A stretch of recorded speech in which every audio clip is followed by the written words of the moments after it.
Émission spéciale élections législatives sur Sensation Essonne en partenariat avec le Républicain de l'Essonne.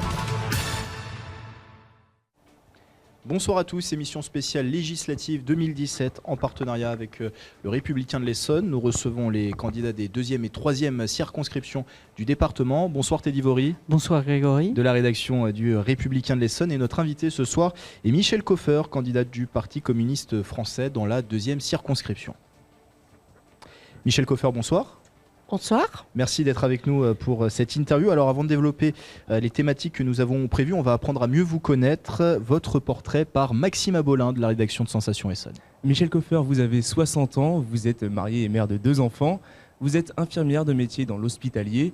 Vous évoluez durant votre carrière pour devenir cadre de santé, puis responsable en santé publique et en politique locale de prévention santé.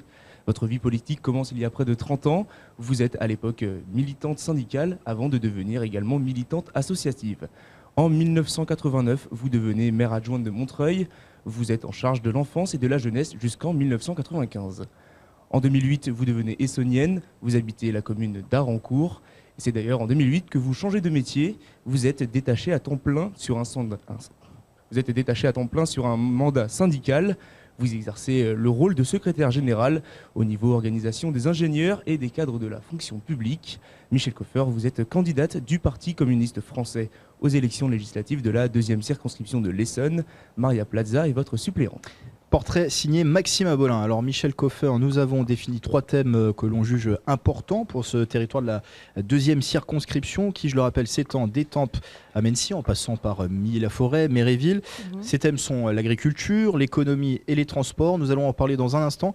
Première question d'ordre national. Si vous êtes élu demain, comment allez-vous vous positionner dans cette future Assemblée nationale? Totale opposition avec Emmanuel Macron ou favorable au travail commun, à saisir peut-être quelques mains tendues par le président de la République?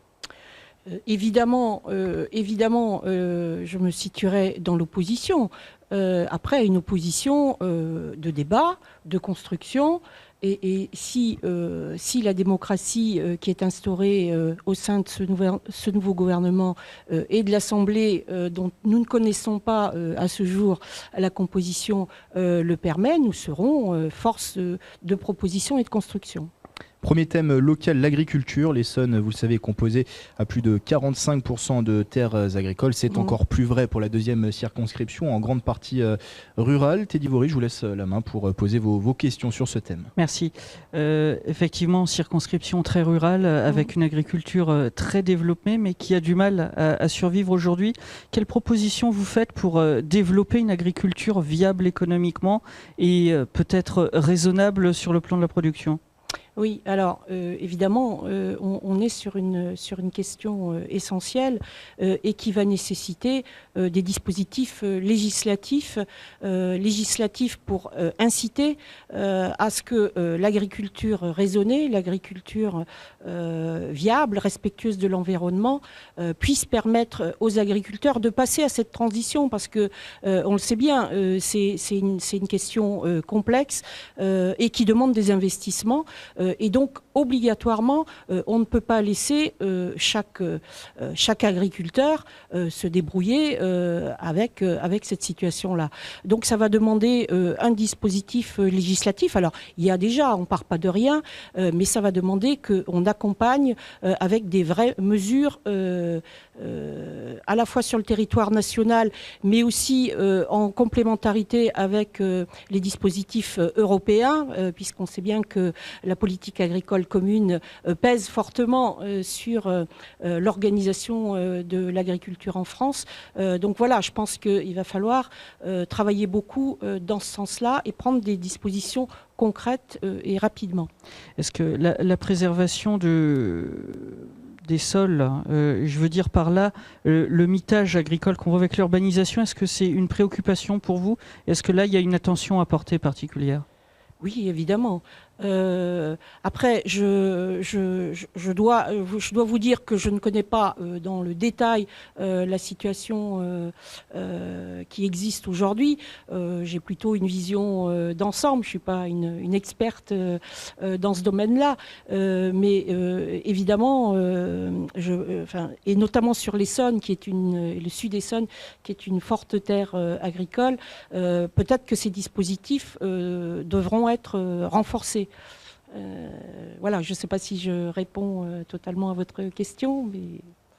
Alors on va passer au deuxième thème, l'économie. On est sur un territoire de la deuxième circonscription qui a tendance, où les commerces de proximité, les services au public ont tendance à être en recul. Teddy, je vous redonne la main pour aborder ce sujet. Merci. Effectivement, on voit des services publics qui malheureusement se désengagent, disparaissent du territoire. Je pense à la Poste. Est-ce que là, il y a un combat fort à mener pour vous sur ce sujet ? Tout à fait, et je dois vous dire que en tant que militante et avec le Parti communiste, le Front de gauche et des citoyens de sensibilités diverses, nous avons engagé cette bataille. Nous sommes présents depuis plusieurs semaines sur les différents bureaux de poste du Sud-Essonne avec des actions appuyées d'ailleurs par Bernard Vera, qui est sénateur de l'Essonne, qui ont eu lieu samedi dernier, si ma mémoire est bonne, pour déposer l'ensemble de ces pétitions. Et je dois dire que sur l'ensemble des bureaux, les personnes que nous rencontrons, il y a vraiment une unanimité dans la signature, il n'y a pas de questions et par contre beaucoup de retours effectivement et d'inquiétudes des personnes, voire déjà d'expériences très négatives sur le fait qu'il faille se déplacer à plusieurs kilomètres ou pour les gens qui travaillent à des horaires qui sont difficilement compatibles. Et parfois des horaires tellement réduits qu'on se demande s'ils ne cherchent pas à provoquer des fermetures.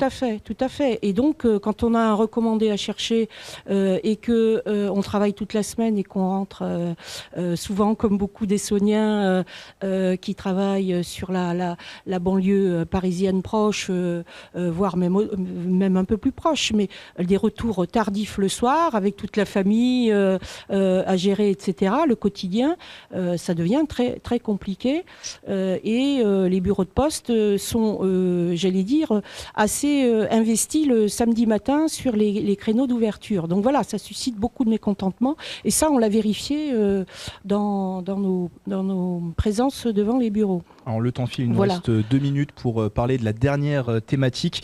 C'est la thématique des transports primordiaux pour le déplacement des habitants. Oui. La deuxième circonscription est traversée par 2 lignes de train, les RER C et D, et 3 axes importants routiers qui sont les autoroutes A10, A6 et la route nationale 20. Et dit, je vous redonne une dernière fois la main. Merci. Et effectivement, RERC, RERD défaillants presque quotidiennement. Malheureusement, aujourd'hui, décharge à Corbeil pour la branche sud du RERD.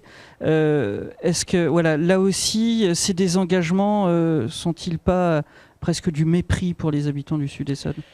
Du mépris, je ne sais pas. Je ne sais pas si j'aurais utilisé ce terme-là, mais en tout cas, il traduit le désinvestissement de l'État et des collectivités, puisque avec les différentes lois de décentralisation, c'est la région Île-de-France qui a en charge aujourd'hui la gestion des transports.